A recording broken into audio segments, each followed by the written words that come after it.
to be able to, I mean, obviously these songs come from my own prayer life and my own walk with the Lord. And if someone else can use that in their life to find healing, I mean, what more could I ask for?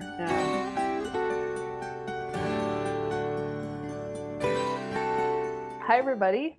Welcome to In the Company of Charity podcast. My name is Sister Liz, and I'm here as always with my co-host in crime, Sister Elizabeth. Hello, Sister Elizabeth. How are you? I'm well, Sister Liz. It's so nice to hear your voice again. It's been a long time. Season 3 is beginning. We are back from our mini hiatus, summer hiatus. Yeah. And coming up shortly is the Feast of St. Vincent de Paul, who is our co-founder of the Daughters of Charity. And we love him. That's right. And we love him because he is our co-founder. St. Louise de Marillac. Let's not forget about her. She's a great lady. Yeah, she was a great lady. But September 27th is the feast day of St. Vincent de Paul. Of course, we celebrate that with Vincentians around the world. But this year is a really special feast day. And that's why I think it's always great when we start our new seasons right around the feast day of St. Vincent, because it really does unite us with the larger Vincentian family. But this year, it's also the day that the Holy Father has designated as the 106th World Day of Migrants and Refugees. So everyone who listens to this podcast knows that's very near and dear to my heart. And it's also near and dear to the heart of most Vincentians who see that the plight of migrants and refugees is certainly something that we need to pray about, and we need to reach out to these folks. And it kind of coincides also with a project of the Vincentian family called the 13 Houses. So check that out online. We'll make sure there's a link to that project. I think it's really interesting. I always love too that the 2 of the 13 houses in the United States are in Little Rock and Macon, Georgia. Shout out to those 2 places, Jericho Way and Daybreak. Very near and dear to my heart. And so I'm just feeling really good, St. Vincent's Feast Day, the project of the 13 houses, trying to really look at the issues of homelessness and insecure housing, the really big need. And I think the Vincentian family can gather around that project to really make a difference in the world. And then also to be concerned about migrants and refugees who are just suffering so much around the world. So yeah, and for those of you, some of you might be new to the podcast, and so just to recap, so me, Sister Liz, I live in Harlingen, Texas. It's on the border. We work with the immigrant community down here, and Sister Elizabeth, you're up in Utica, New York. Also on a border, somewhat, less than 100 miles from the northern border, also working with immigrants and refugees. So similar work, very different places, very different kind of populations, but similar concerns, Absolutely. And there is so much to pray for in these days. And I think everybody is kind of trying to find ways to cope, to keep themselves from getting so anxious and worried about things, and to even find a little joy in the midst of the craziness. And I think that's why, for me, it's perfect to start off this new season 3, with a very special episode with Sarah Kroger, who is a Catholic artist and singer, incredible vocalist. And, the thing about this, for me at least, that music is a very healing thing.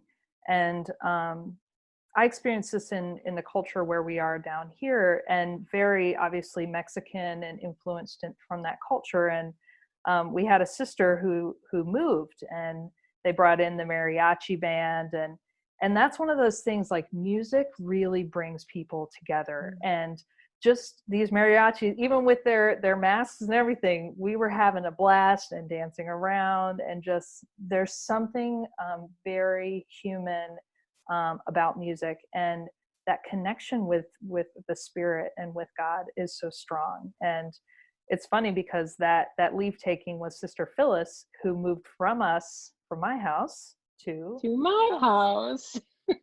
Talk about the comings and goings of St. Louise, right? So yeah, Sister Phyllis is now living in Utica and is learning all about refugee resettlement, and she's having a great time. Surely she will listen to this episode. So hello, she Sister will, Phyllis. right? Shout out to Sister Phyllis. Yeah. So, and you know, it's funny. I saw the little clips of this kind of farewell for Sister Phyllis, and the mariachi were hysterical. You know, it was just fun to watch them. We don't get a lot of mariachi up here in Utica, New York, but I knew that it was you could see how delighted and how connected everyone was, you know, and I just felt like, oh, it will be bittersweet for her to leave, but what a great send off. And you're absolutely right. Music is the universal uniter. It unites our hearts, and we can all, you know, just get around that sense that music can be healing, and it can bring peace, and it can unite us. It can make us feel really good, and it can help us be empathetic. It can do all of those things. And the music of Sarah Kroger is just amazing. If you hear her, you're going to be healed. You're going to feel the emotion, and I think through her story, you're going to hear how her music is really a reflection of her heart, and that's really very powerful, I think. Pretty awesome. So enjoy this episode, and as always, we welcome your comments, questions, feedback.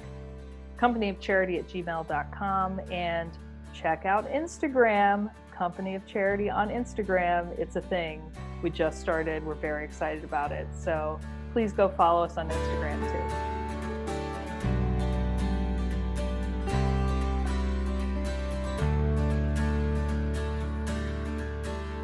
Welcome, everybody. My name is Sister Liz, back again in the Company of Charity podcast, and delighted today to have Sarah Kroger on the podcast for an interview. Singer, songwriter, worship leader. Sarah, welcome. Thank you for accepting to come on the podcast today. Thanks for having me. I'm really excited to be a part of it. So I want to tell you a story to start. The story I can't wait. My good friend, whose also name is Sarah Richardson, shout out to her. I was on my home visit. It had to have been 3 or 4 years ago. And she said, you have to listen to this Catholic artist. And I was like, okay. She put it into the car, and we're listening. I'm like, oh my gosh, that is inspired. And then I thought to myself, her voice sounds so familiar. And I realized that this singer was the same one who was leading worship at a Focus conference that I had been at. And it was you. Oh, that's so funny. Yeah, I've been a part of Focus for, well, not a part of actual Focus, but a part of the Focus Collective that do the music for those conferences for the past 11 years, which feels like such a long time. But yeah, it's funny how many people are like, oh, you sang at my first Focus conference. I'm like, man, I feel old. Okay, cool. You know, but it's great. That's awesome. And another shout out to Liz Sjoberg, who's now married and has kids. And she was a Focus missionary when I was working for Mount St. Mary's in Emmitsburg, and just awesome. A friend, an incredible talent. And so good, She's such good a dear stuff. friend. Hi, Leah Quigley. We love you. Quigley, yes, that's what I was saying. Yeah. Tell the kids at home a little bit about you, about your background, how you got into, leading worship, and then saying at some point, I'm assuming, hey, this is the actual thing that I could do for my profession, for my life. Yeah, maybe I could actually do this.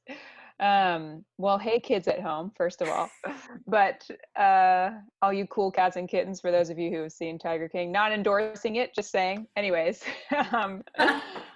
I grew up in a Catholic family. My parents were both music ministers growing up. So we were at church all the time. We were in choirs, we took piano lessons. I mean, we were just forced. It wasn't an option, basically, to be involved in music ministry. So I grew up around it. It was always something that I was a part of.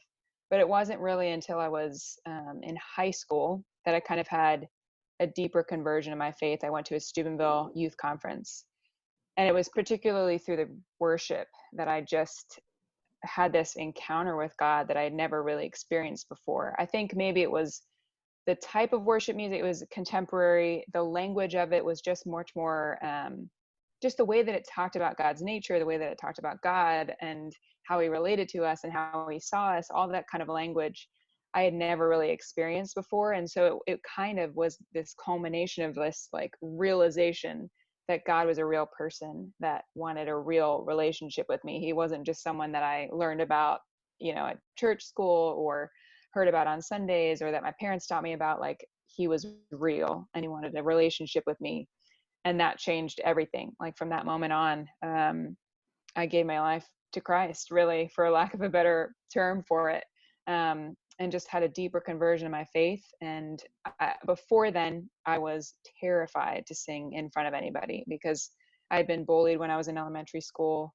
And I knew that I had a gift for music, but I never wanted to share it because, again, I had been bullied and just was terrified of it being torn down. So I didn't sing in front of anybody until I was a junior in high school. And it was because of that experience at a Steubenville conference that I realized I have this gift for music. I know that God's given it to me. I need to share it with others. And so I started cantering at Mass, and I was terrified at first. I would sweat profusely from head to toe and shake and probably sounded like a dying donkey or frog or something like that, some mixture of the two. I was terrified, but I was so convicted. And I think a person who's convicted, there's no stopping them, So that was definitely me. And I just kept showing up, and the Lord kept giving me the courage that I needed. And little by little, I would lead worship at our youth group gatherings. And then when I went to college, I would come back and lead worship on retreats. And then one summer I was a missionary at Life Teen Cove Crest, their camp for teens. And I met a few worship leaders that summer that I stayed in touch with. And a couple years later, Josh Blakesley, who is another Catholic worship leader, he came to our church and he asked me if I would sing as a female worship leader, if I would join him at the very same Steubenville conference that I had my conversion of faith, basically at the same location and conference.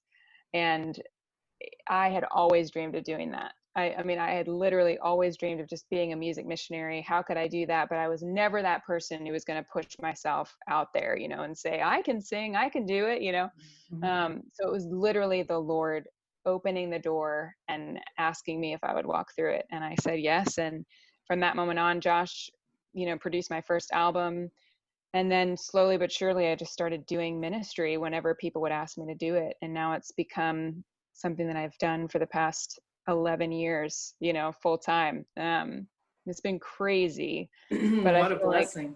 yeah, I have absolutely loved every second of it. And obviously it's not glamorous and it's not always fun and it's hard to be away from home sometimes, and it comes with its crosses for sure. But I love doing what I do, leading worship. And basically I always just say I feel like all I do is sing songs to Jesus and let people sing along with me, encourage people to sing along with me. And it's the best job in the world. What do you think it is about Life Teen, Focus, Steubenville, these ministries that are so effective with young people? What do you think it is that makes them sort of above and beyond maybe a standard youth ministry program or campus ministry? Yeah, I would say at conferences, and not that event-based ministry is the only, I don't believe that event-based ministry is the only type of ministry that people need. I believe that relational ministry, or basically which means one-on-one, discipleship, people walking with others, is very effective. That's kind of the model that Life Teen uses a lot of. Is discipleship and relational type ministry. But I would say conference wise, they make and are able to create these environments of prayer and encounter that allow people to encounter the Lord in a safe place, and in a place where they can be vulnerable, but not be, I don't know how to describe it other than that. You can be vulnerable, but you're not, it's not like you're on stage. It's not like you're, in the spotlight. It's just, you're able to just be with God, in those vast places. You just feel seen and known and valued and loved, it could be the speaking, it could be a combination of the speaking and worship. It could be all of that. But I just think that those events allow for encounters to happen, and that's really what sets them apart from others. I think there's something to the fact that, and I would say the same about World Youth Day, where you have thousands of people together from all walks of life, from different parts of the country, and you can feel, I mean, that's the Spirit of God, right? You can feel the intensity and the prayer and people's hearts, you know. And I think it's peer pressure in the best way, in the best sense, where people feel safe to to lay down their lives and not be alone in it, you know. I think sometimes young people feel like they're really alone. I'm the only person in my group of friends that goes to church or what have you. Exactly. It's pretty amazing. Be able to see other people who are actively seeking after Jesus is super encouraging, and can just challenge and push you beyond your own, perceptions of God, or your own life experiences, what your own life experiences have kind of made you think about God in your own life. Like, I just think that it totally opens your eyes, really, experiences like that. Mm-hmm. Mm-hmm. What would you say about what it's like for you as a musician, as an artist, to come together with these other people who have obviously incredible talent, but also that secondary, that faith connection, that depth of relationship with God? Yeah, I think it's like a picture of the body of Christ, whenever I've been with the Focus Collective, I think as Focus Collective specifically, just because it's a big old group of musicians, there's like 10 of us in the group. And every time I walk away from a group of any size like that, or group that, like, I have a worship collective that I'm a part of called Village Lights, and it's me and 2 other worship artists.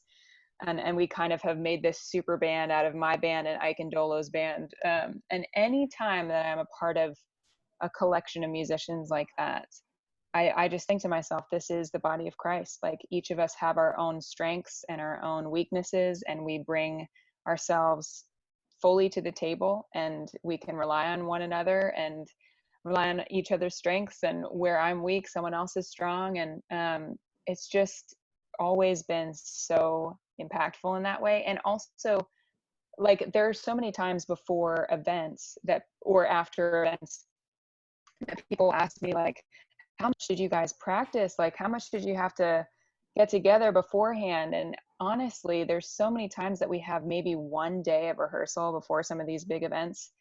And that's just like, the fact that we're able to do it is a testament to the Holy Spirit, the spirit of unity that's among us. We always pray for unity, that we can just kind of figure out, or we're able to, like, know where each other's going and read where each other's going. But I mean, and that's, some of that is human nature, I think, but I also believe, because I'm a spiritual person, that a lot of that is the Holy Spirit kind of drawing this web around, our entire group, and allowing us to really collaborate together and work together to create something and an environment that, again, is like just a space for people to encounter the love of God. It's just, every single time it happens, every single time I do an event, I'm just reminded of how creative God is, endlessly creative He is, and how much He loves His people in a very specific and unique way, because no event is the same. It's not like we do the same set list everywhere that I go. Like, it's always different, which is crazy. Like, it would be much easier if every event I was like, all right, I'm doing the same set list that I did last week. I always make sure that I sit down and pray and ask the Lord, what do you need your people to hear at this event? Because no matter where we go, like, it's never the same group of people, even if they've come to that event before. Like, it's never the exact same group. And I just love that about this work. It's just God's creativity constantly on display, Absolutely. tell us a little bit about your process of writing, because do you write all your songs or some of them, or co-write? How does that look? Yeah. So what's funny about my journey with writing is that I never thought that I was a writer, actually, because I always had melodies in my head, like from the time that I was a kid, always just constantly would sing, like nonstop would sing.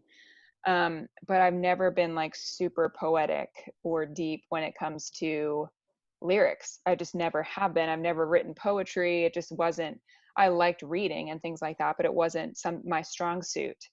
So I never really sat down and attempted to write songs until after college.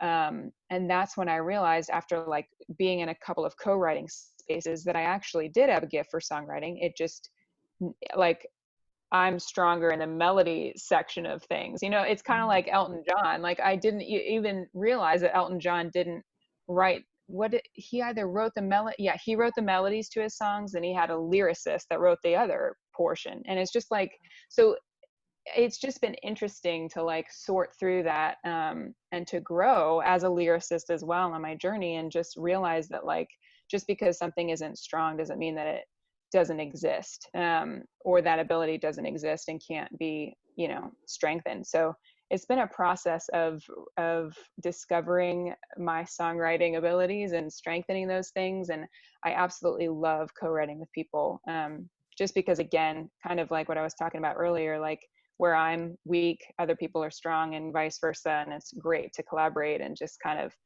of, creatively, there's nothing like it. Yeah. So I mostly co-write. All the songs that I've ever released, I've co-written with someone else, at least one other person. And it's always been just a fun time.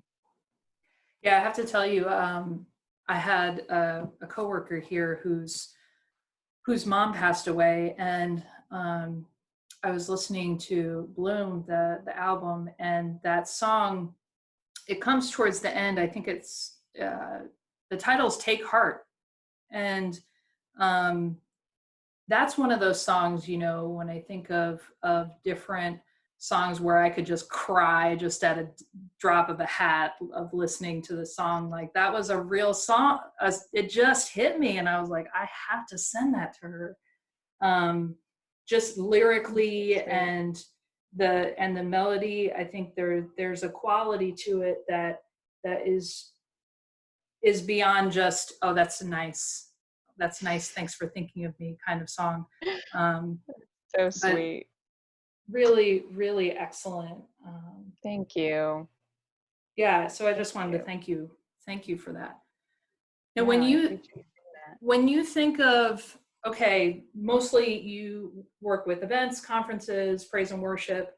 When you think of the church as where we are with liturgical music and what's used at Mass and things like that, what do you see as, is there any interplay? Is it, like, maybe praise and worship as part of your larger prayer life? How has that worked for you in your experience? I think it's been again a journey for me. For a long time, I was convinced that the only way was contemporary music at Mass. To be completely honest with you, that was just where my mind was, because, again, you have to remember that my encounter with the Lord and my kind of reconversion to faith was through worship. And it was almost like worship. It still is like my language. It's like the language that I use to speak to God. It just is. But that's not the only way to speak to God, and that's not the way that everyone speaks to God or connects to Him.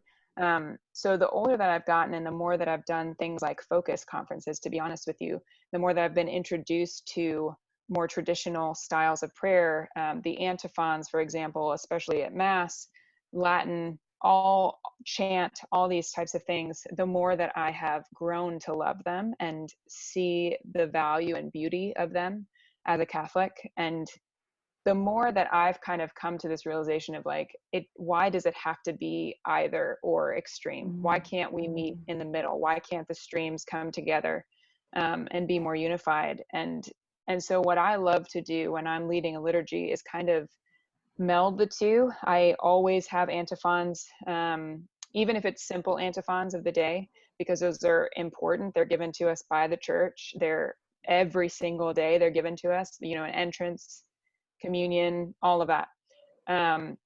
So I use the antiphons. I'll use traditional hymns. I'll sometimes do those in a contemporary way, and then I'll use worship songs as well.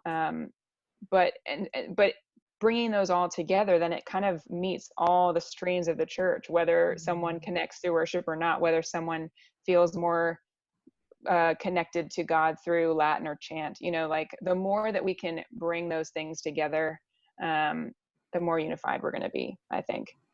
Yeah, and it's a reminder that the church is big enough for all of us, and that's why we have room for different spiritualities and different forms of prayer and things like that. I think there's plenty of praise and worship, which is extremely meditative and draws one into the silence. And that's an important piece. And I think, if we can encourage people to build on that relationship aspect and to allow God into the everyday, then, you come home from a conference and it's not just a spiritual high that fades away after a week or two, but a touch point of a living relationship. Yeah, I love that. Anything you want to share about your work and how it's impacted people? Like I'm sure people come up to you or send you messages saying like, I really was moved by this, or my life was changed. What you do is a work, is a healing ministry in a sense. And so I don't know if you have any thoughts you'd like to share about that. I love that. It's interesting because a long time ago, when I was in college, I'm speaking as if I'm like 50 years old. Hey, Grandma. College was over 10 years ago, so that does feel like a long time ago. But when I was in college, I wanted to do music therapy.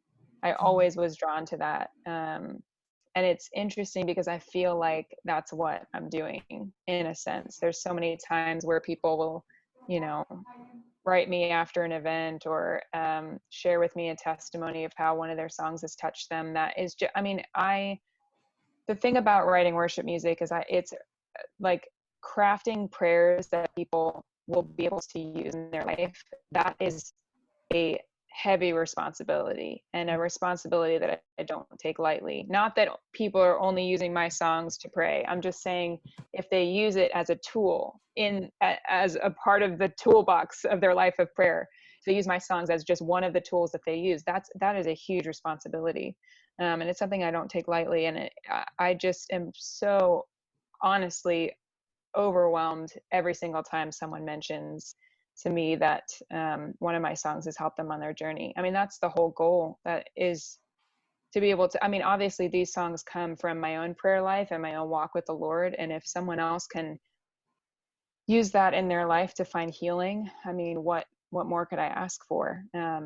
But I love that, honestly, I don't, for all the stories that I do hear about how people have been impacted by them, there's hopefully a lot more that I don't ever hear, because I wouldn't be able to handle that. Like God knows that I'm a weak human being and I wouldn't be able to handle that. And so I just consistently, every time I release a song or release a record, I'm just consistently lay it at the feet of Christ and ask him to use it how he wills. And so, it's a huge honor, really, is what I'm trying to say. As we wrap up, you have a couple new songs that are out. So can you plug it a little bit? We have time for plugs, please. Tell us a little bit I love about it. your two new songs and where they came from and what your hopes are going forward. Yeah, so I just started releasing singles, oh gosh, last month. And I have an album coming out in August. It's called Light. And the first two singles are out now.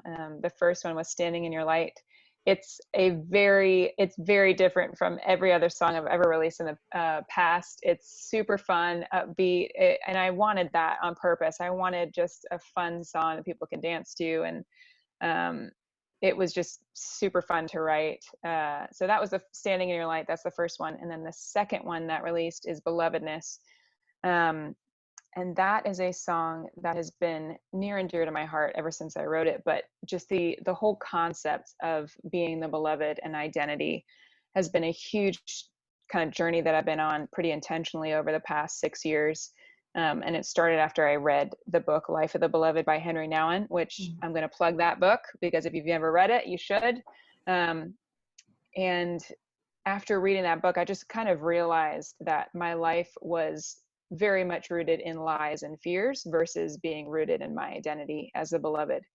And so I kind of have been on this intentional journey of what does that look like to own who I actually am, not the lies that I believe, not the fears that have, held me down for years, not what anyone else has done to me or said to me, like not living out of those things. Who am I? Who is Sarah Kroger? And how do I love her? And how do I live out of that truth of who I am with boldness and with courage? And so it's been a journey that I've been on pretty intentionally, like I've said, for the past 5 or 6 years. And it's something that I'm incredibly passionate about talking about because I feel like women especially, but I think all human beings struggle with negative self-talk. I think that that's something that we all kind of have to consistently be aware of. I think self-awareness really helps to kind of help us recognize the patterns of that type of thing.